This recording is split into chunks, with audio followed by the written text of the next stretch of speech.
आपको बताऊं, इस समय एक वीडियो आपको दिखाया जाएगा जिससे आप समझ सकते हैं कि हिम्मत की कीमत क्या होगी।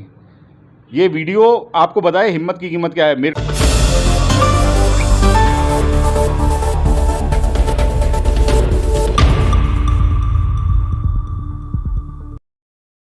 जय हिंद दर्शकों, एन बार न्यूज में अभिषेक सिंह आमेर आप सभी का हार्दिक अभिनंदन और स्वागत करता हूं। हमारे चैनल एन भारत में आज फिर से हम बात कर रहे हैं चुनावी विश्लेषण की। हमारे साथ मौजूद है चेयरपर्सन गुंजन शर्मा। गुंजन शर्मा, आपका बहुत बहुत हार्दिक अभिनंदन और स्वागत है। मेरा पहला सवाल आपसे ये है कि बात करें दोनों पार्टी की, कांग्रेस या भाजपा, दोनों ने अपने अपने उम्मीदवारों के नाम घोषित कर दिए हैं। इसको आप किस नज़रिए से देखते हैं? देखिए, भारतीय जनता पार्टी ने अभी जहाँ तक है 124 जनों की सूची जारी करी है, पहली और दूसरी। अभी उनके 76 नाम आने बाकी हैं। यहीं इसके उलट जो है कांग्रेस पार्टी ने 76 नामों की सूची जारी करी है, वहाँ पे 124 नाम आने बाकी हैं। अब ये नाम मेरे ख्याल से 1 से 2 दिन में जहाँ तक लगभग हो जाएंगे डिसाइड, और उसके बाद अपन देखेंगे कि क्या स्थिति बनेगी कमोबेश। गुंजन जी, बात करें यदि नाराज़गी, तो कौन सी सीटों पर और कौन सी पार्टी से लोगों की नाराज़गी अभी देखी जा रही है? देखिए, मुख्य सीटें जो हैं मैं आपको बताऊं, जैसे चित्तौड़गढ़ की बात करें तो वहाँ पे वर्तमान विधायक जो है चंद्रभान सिंह आख्या, उन्होंने सही में इतनी बड़ी सभा करी है। तो आप देखिए, वहाँ पे 10-15 हज़ार लोग इकट्ठे थे उनके समर्थन में। तो यहाँ पे भारतीय जनता पार्टी एक तरह से फंसती हुई नज़र आ रही है। अगर यहाँ पे नरपत सिंह राजवी सही में चुनाव लड़ते हैं तो उन्हें बहुत जोर लगाना पड़ेगा, और डैमेज कंट्रोल करने के लिए मेरे को लगता है भारतीय जनता पार्टी को एक बड़ी टीम उतारनी पड़ेगी। फिर मैं बात करता हूँ किशनगढ़ पे पूर्व प्रत्याशी रहेंगे विकास जी चौधरी जो थे, इस बार दावेदारी कर रहे हैं, पर उनका टिकट कट गया था। तो अब उनके समर्थन में भी बड़ी एक संख्या नज़र आ रही है लोगों की जो समर्थन दे रही है उनको। तो यहाँ पे भागीरथ जी के लिए एक बड़ी मुश्किल खड़ी हो रही है। और सुरेश टांक का देखिए, सुरेश जी टांक पिछली बार निर्दलीय चुनाव जीते थे, उन्होंने दम दिखाया चुनाव लड़ने का, तो पिछली बार चुनाव जीत कर आए थे। अब मैं बात करूँ नाथद्वारा सीट की, तो नाथद्वारा सीट पे विश्वराज सिंह मेवाड़ा को उतारा गया है, जो महाराज नाम से भी फेमस हैं, बहुत ज़्यादा उनकी लोकप्रियता है अपने आप में। पर वहाँ पर जो लक्ष्मण सिंह झाला टिकट मांग रहे थे, उन्होंने वहाँ विरोध कर रखा है। उन्होंने तो आरोप भी लगा दिए कि इस तरह से राजपूतानों को ख़त्म करने की कोशिश करी जा रही है। तो वहाँ पर बहुत बड़ी दिक्कत आ रही है भारतीय जनता पार्टी के खिलाफ। और बीकानेर की बात करूं, बीकानेर में वर्तमान मंत्री बी डी कल्ला को टिकट वापस दिया गया है। तो वहाँ पर जो कांग्रेस के नेता हैं राजकुमार किराड़ू, उन्होंने ये कहा कि बोले अगर 10-10 बार एक ही इंसान को टिकट दिया जाएगा तो बाकी के लोग क्या करेंगे। ये जायज़ सवाल है उनका, मैं आपको बताऊं। क्योंकि अगर आप पार्टियों को सोचना पड़ेगा कि आजकल सोशल मीडिया का ज़माना है, बहुत बड़ा मतलब बहुत जल्दी खबरें फैलती हैं। तो आज बहुत से लोगों में रोष देखने को मिल रहा है, आम जनता में, कि एक आदमी को अगर बार बार आप टिकट दे रहे हैं, हार भी हो रही है, जीत भी हो रही है, तो क्या दूसरा पार्टी का, चाहे कांग्रेस पार्टी हो चाहे भारतीय जनता पार्टी हो, दूसरे व्यक्ति को कब मौका मिलेगा। तो ये नाराज़गी मेरे को लगता है आने वाले जो ये चुनाव और हो जाए, उसके अगले जो चुनाव होंगे उसमें आपको देखने को मिलेगा कि मुझे लगता है 200 अगर विधानसभा सीटें तो 150 निर्दलीय प्रत्याशी उतरेंगे। तो ये जो सीटें हैं यहाँ पर इनकी बहुत ज़्यादा विरोध में चल रही हैं। अभी मैं आपको बताऊँ, कुछ समय पहले सर्व ब्राह्मण महासभा के अध्यक्ष सुरेश मिश्रा जी, उन्होंने भारतीय जनता पार्टी ज्वाइन कर ली। क्यों नाराज़ हुए कांग्रेस से? कांग्रेस के टिकट पे वो चुनाव लड़ चुके थे सांगनेर सीट से।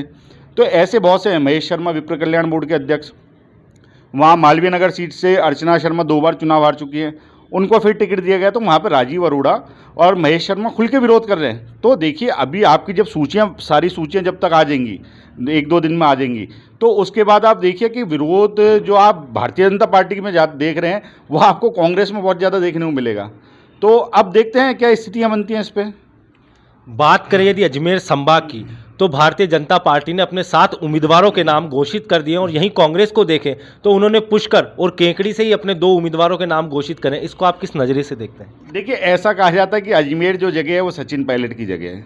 सचिन पायलट टिकट फाइनल करेंगे यहाँ से।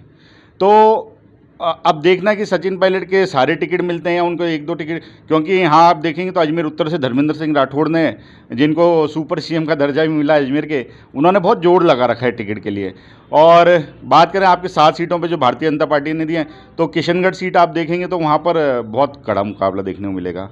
यहीं मैं बात करूँ पुष्कर की, तो पुष्कर में सुरेश रावत को वापस तीसरी बार टिकट दिया गया। सुरेश रावत युवा चेहरा है अपने आप में, पर उनका विरोध बहुत ज़्यादा हो रखा है। भारतीय जनता पार्टी के जितने टिकटार्थी थे सारे लामबंद हो गए थे एक ही जगह पर, वो कह रहे थे कि किसी को भी टिकट, हम में से किसी को भी टिकट दे दो पर यहाँ टिकट मत दो। यही कमोबेश हालत आपको इस समय बात करूँ ब्यावर की, तो ब्यावर के अंदर भी महेंद्र सिंह रावत जो हैं भारतीय जनता पार्टी के और इंदर सिंह बाघावत, इनका दोनों का बहुत अच्छा होल्ड है, पर इन्हें दरकरार किया गया। तो यहाँ सुनने में आ रहा है कि इंदर सिंह बाघावत या महेंद्र सिंह रावत दोनों निर्दलीय रूप में प्रत्याशी उतर सकते हैं, तो यहाँ भी भारतीय जनता पार्टी फंसती आ रही है, नजर आ रही है। अब जातीय समीकरण की बात करूँ मैं, तो देखिए जातीय समीकरण में अब लोग कहते हैं कि अजमेर के अंदर 8 सीटें हैं। मैं कहता हूँ अजमेर के अंदर 8 सीटें नहीं है, केकड़ी अपने आप में एक नया जिला बन गया है, और केकड़ी जब नया जिला बन गया है तो वहाँ के कलेक्टर साहब वहाँ का निर्वाचन वो देंगे। तो अजमेर के जिले के अंदर अब 5 सीटें ही मानी है, जिसमें पुष्कर हो गई, नसीरात हो गई, अजमेर उत्तर दक्षिण हो गई और किशनगढ़ हो गई। तो यहाँ पे वैश्य समाज बहुत नाराज दिख रहा है, ब्राह्मण समाज अपने आप में नाराज दिख रहा है, तो नाराजगियाँ बहुत जगह देखने को मिलेंगी। और मैं आपको बताऊँ, इस समय एक वीडियो आपको दिखाया जाएगा जिससे आप समझ सकते हैं कि हिम्मत की कीमत क्या होगी। ये वीडियो आपको बताए हिम्मत की कीमत क्या है। मेरे को लगता है इस बार निर्दलीय प्रत्याशी कम से कम नहीं तो 20 प्रत्याशी निर्दलीय जीतने चाहिए। अच्छा गुंजन जी, मेरा आखिरी सवाल आपसे है, जो भारतीय जनता पार्टी ने अपने उम्मीदवारों के नाम घोषित करें, तो आपको नहीं लगता जातिगत समीकरण के आधार पर टिकट वितरित किए गए? देखिए अभिषेक, मैं आपको पहले ही बता चुका हूँ कि जातीय समीकरण के आधार पे ही आप कितना ही जो पोर्टफोलियो हम कहते हैं भारतीय जनता पार्टी का कि हिंदुत्ववादी पार्टी है, सब मानते हैं हिंदुत्ववादी पार्टी है, पर जब अगर कोई आप अपना रिज्यूम देते हो, बायोडाटा देते हो पार्टी को, तो पहले आप उसमें अपने समाज के वोट लिखते हो।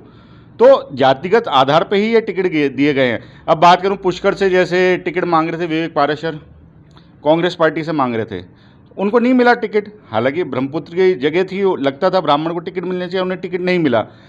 मैं बात करूं अजमेर उत्तर की, तो अजमेर उत्तर में सर्व समाज एक तरह से लामबंद हो चुका था पूरा, और सर्व समाज ये कह चुका था कि इस सीट को जो आप एक वर्ग को बराबर दे रहे हो, सिंधी समुदाय को, उसको नहीं दे के किसी और को दे दो। पर वो पार्टी, क्योंकि वहाँ से लगातार सिंधी प्रत्याशी जीत रहा है, अब यहाँ पर ये देखने वाली बात होगी कि ताल कौन ठोकेगा। अगर ताल ठोकते हैं तो मेरे को लगता है कि भारतीय जनता पार्टी की ये उत्तर की सीट भी बहुत मुश्किलों भरी निकलेगी। अब इसमें कई बड़े नाम चल रहे हैं जो 3-4 दिन में मेरे ख्याल से नाम क्लियर हो जाएंगे। वहीं मैं आपसे दक्षिण की बात करूं तो दक्षिण में विरोध बहुत है, यहाँ पे निर्दलीय प्रत्याशी नहीं उतर रहा है, पर यहाँ पर विरोध बहुत देखने को मिल रहा है, आम जनता में विरोध देखने को मिल रहा है। तो अब देखते हैं भारतीय जनता पार्टी किस तरह से इसका डैमेज कंट्रोल करेगी।